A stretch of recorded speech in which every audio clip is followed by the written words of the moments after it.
ఇంత వల్గారిటీగా మాట్లాడినోడిని ఏ రకంగా మాట్లాడాలి?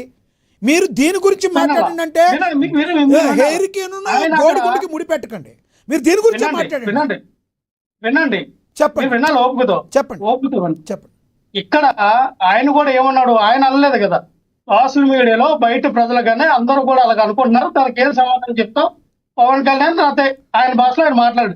ఇక్కడ వినండి, మీరు మీకు అనుకూలంగా కొనుక్కున్న క్లిప్పింగ్ మీడియాలకైతే కట్ చేసుకుని పెట్టారు.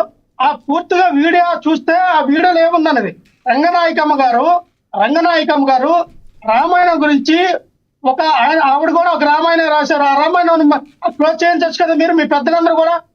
ఆ రామాయణం అసలు ఉండకూడదు, కాల్ చేయండి అని చెప్పి ఆర్డర్ ఇవ్వచ్చు కదా మీరు.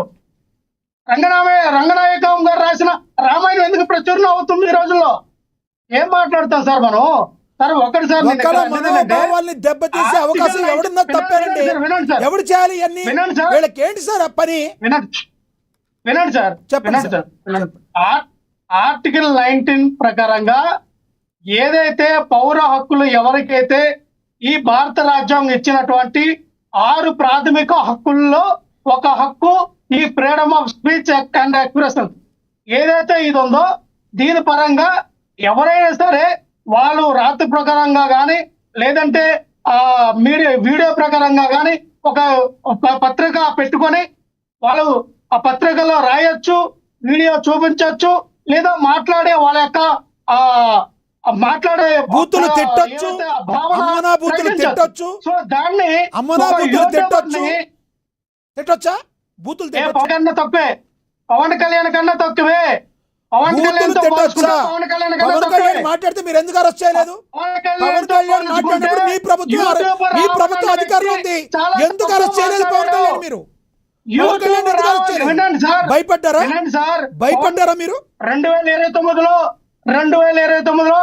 మీరు చెప్పే పవన్ కళ్యాణ్ మీ ప్రభుత్వంలో అనగానే మాట్లాడాడు, మీరెందుకు అరెస్ట్ చేయలేదు పవన్ కళ్యాణ్? ఎందుకు కేసులు పెట్టలేదు? మీరు మొక్కలు ఎరగొట్టి జైలు ఎక్కడం ఖాయం పవన్ కళ్యాణ్ అన్న వాడికి ఖచ్చితంగా అలాగే జరుగుతుంది. పవన్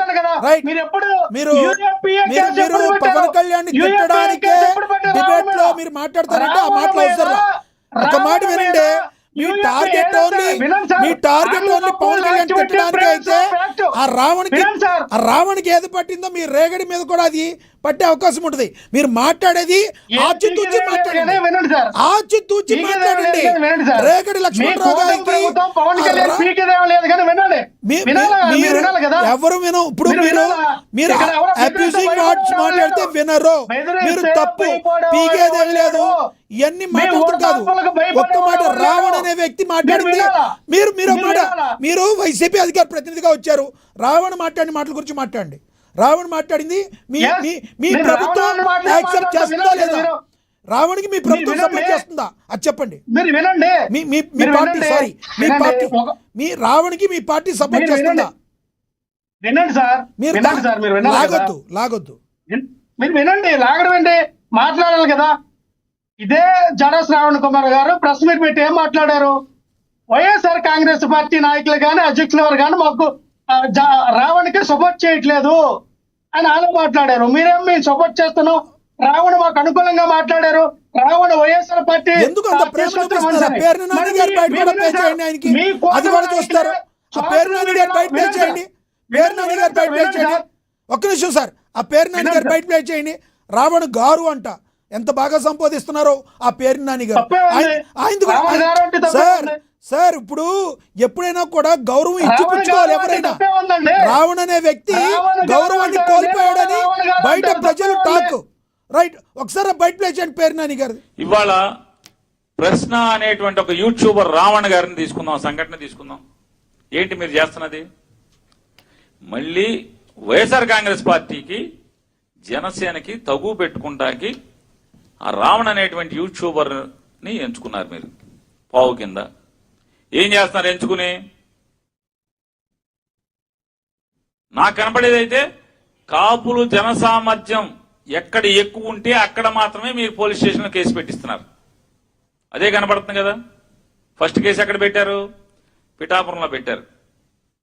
స్టేషన్ మీదకి దొమ్మికి వెళ్ళారు, దొమ్మికి పంపించారు.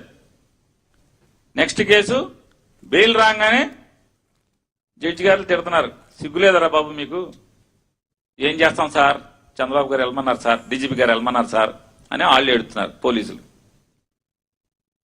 అక్కడి నుంచి కాకినాడ రూరల్, కాకినాడ రూరల్లో మొరమీటర్ మాకు తేటం ఏంటి అని జడ్జి గారు తిడతాడు. వెంటనే బయట అరెస్ట్, బందరు ఎనుగుదురు పోలీసులండి, అక్కడి నుంచి ఎనుగుదురు తీసుకొస్తారు. ఎనుగుదురులో స్టేషన్ మీద దొమ్మి, స్టేషన్లో గోడ దూకెళ్తారు రౌడీ షీటర్లు. కొట్టాల్సింది కదా, ప్రశ్న రావణ్ణి కొట్టాల్సింది కదా, ఎందుకు కొట్టలేదు అని అడుగుతున్నాను. బయట అరుగు మీద కూర్చున్నాడుగా చెక్కబల్ల మీద రావణం, చిద్విలాసంగా నవ్వుతా కూర్చున్నాడు కదా, మరి అంత పోటుగాళ్ళు గోడ దూకెళ్ళిన రౌడీలు రావణ్ణి ఎందుకు కొట్టలేదు అంటున్నాను. అంటే మీ డ్రామా అక్కడి వరకే.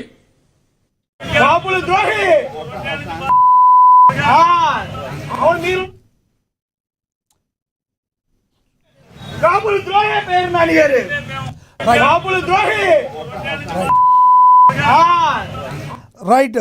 ఇప్పుడు రావణ్ణి కొట్టాలి, ఏదో ఒకటి జరగాలి అనేది మీ కాన్సెప్టా? పేరు నాని గారు మాజీ మంత్రి ఆ రకంగా మాట్లాడొచ్చా? రెచ్చగొడుతున్నారా? ఎవరు రెచ్చగొట్టారు సార్? అసలు మీరు పోలీస్ స్టేషన్లకి ఎందుకు వెళ్ళారు? జనసేన పార్టీ కార్యకర్తలందరూ కూడా ఏ అవసరం? మీరు వైఎస్ఆర్ కాంగ్రెస్ పార్టీ మాజీ ఎమ్మెల్యేలు మినిస్టర్ల మీదకి వెళ్ళి దాడులు చేస్తారు, అలాగే పోలీస్ స్టేషన్ల మీదకి వెళ్ళి దాడులు చేస్తారా? ఏంటి ఈ దారుణం? ఏంటి ఇది? ప్రజాస్వామ్యం అనుకున్నారు ఏమనుకున్నారా? దేనికి వెళ్ళారు మీరు? పోలీస్ స్టేషన్ల మీదకి వెళ్ళి దాడులు చేయడం ఏంటి? ఎందుకు సార్ అదే అంత ఈ అవసరం? ఆయన మాట్లాడాడు అనుకోండి, ఆయన తప్పే మాట్లాడాడు అనుకోండి, ఆయన మీద కేసు పెట్టారు కదా, జడ్జిస్ ఆయనకి వాయిదా బెయిల్ మీద బెయిల్ ఇచ్చారు కదా, సరే బెయిల్ వచ్చేస్తాయని చెప్పి రాజద్రోహం కేసు వేశారు. ఏమో మరి ఆయన చేసిన రాజద్రోహం నాకేం తెలియదు, కానీ యూఏపీఏ చట్టం అంటే అన్లాఫుల్ యాక్ట్ పెట్టి ప్రివెన్షన్ ఆఫ్ యాక్ట్, ఏంటి ఈ యాక్ట్ చేశారు నాకు అర్థం కావట్లా. మరి ఆ యాక్ట్ అనేది అసలు ముందు రాజద్రోహం యాక్ట్ అనేది పవన్ కళ్యాణ్ గారి మీద వేయాలా? ఆయన కదా తిరుమల లడ్డు విషయంలో తిరుపతి వెళ్ళి బహిరంగ సభ పెట్టి అపాలసిటీ హిందూ అని చెప్పి ముస్లింస్ ని అలాగే క్రిస్టియన్స్ ని కొట్టండి, వెళ్ళండి, మీకు చావలేదా, మీకు దమ్ము లేదా, మీకు ధైర్యం లేదని వాళ్ళని ప్రోత్సహించి మాట్లాడినప్పుడు ఈ రాజద్రోహం కేసు. ఎందుకంటే భారత రాజ్యాంగబద్ధమైనటువంటి పొజిషన్ లో ఒక మంత్రి పదవిలో ఉన్నటువంటి ఒక బాధ్యత గల ఒక మంత్రి ఆ పదవిలో వాడినప్పుడు ఆయన మీద వేయాల రాజ్యద్రోహం కేసు. రైట్. ఎవరిని రచ్చుకుంటారు? పవన్ కళ్యాణ్ అని. రైట్. ఏంటి సార్ మీ అభిప్రాయం అర్థమైంది. దానికి జనసేన అధికార ప్రతినిధి ఎలా రియాక్ట్ అవుతారు? మీరు అడిగిన దానికి సమాధానం ఏం చెప్తారో చూద్దాం. హక్కులకు విలువ లేదు, ఈ రాష్ట్రంలో ప్రాథమిక హక్కులు కాల రాస్తే, రైట్, పౌరుల హక్కులు కాల రాస్తే చూస్తూ ఊరుకోవాలా? రైట్. మీరు ఏదైతే విత్తుతూ ఉన్నారో, అదే రేపు డబుల్ త్రిబుల్ కోస్తారో ఉండవట్లేదు. ఎస్ లక్ష్మణ్ రావు గారు, మీ యొక్క అభిప్రాయం అర్థమైంది. దీనికి జనసేన అధికార ప్రతినిధి సుజాత గారు రియాక్ట్ అవుతారు. సుజాత గారు నమస్తే అండి. నమస్తే అండి లక్ష్మణ్ గారు. ఆయన మాట్లాడిన